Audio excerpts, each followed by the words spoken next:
আসসালামু আলাইকুম। আজকে আমি টমেটো দিয়ে ভর্তা বানাবো।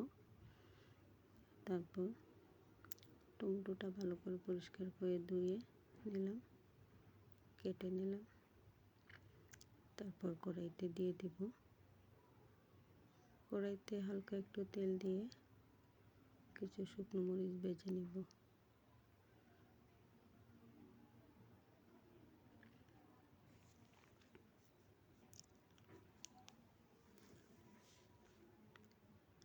হালকাভাবে নাড়াচাড়া করে নিলাম। মরিচগুলো ভালোভাবে একটু লালচে হয়ে আসলে তুলে নিব। আমি এভাবেই টমেটোর ভর্তা করতে খুবই ভালো পাই। এটা আমার কাছে খুবই প্রিয় খাবার। আমি যত টমেটোর সিজনে বেশিরভাগ এই ভর্তাটাই করি। এখন মরিচগুলো তুলে ফেলার পর যে তেলটা অবশিষ্ট রয়েছিল, তেলটার মধ্যে টমেটোগুলো দিয়ে দিলাম। তারপর আস্তে আস্তে সিদ্ধ হচ্ছে। এখন দেখব খোসাগুলো ছুটে কিনা। প্রায় ভালোভাবে ছুটতেছে না, এখনো ভালো করে সিদ্ধ হয়নি।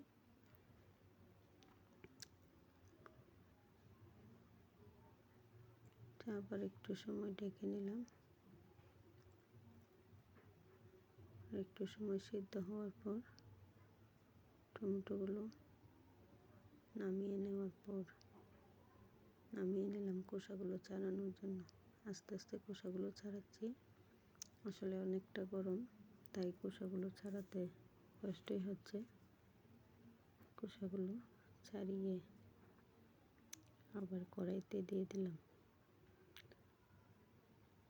টমেটোর যে পানিটা, ওটা একটু যাতে টানে, এ কারণে দিলাম। আবার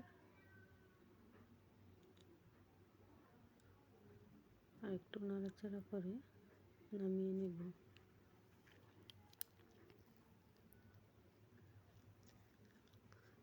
তারপর আগে থেকে কাটা পেঁয়াজ কুচি, মরিচ ভাজা, পরিমাণ মতো লবণ দিয়ে ভালো করে মিক্স করে নেব।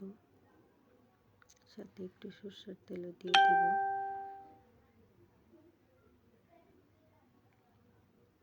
আসলে এরকমভাবে টমেটোর আচার খুবই ভালো লাগে।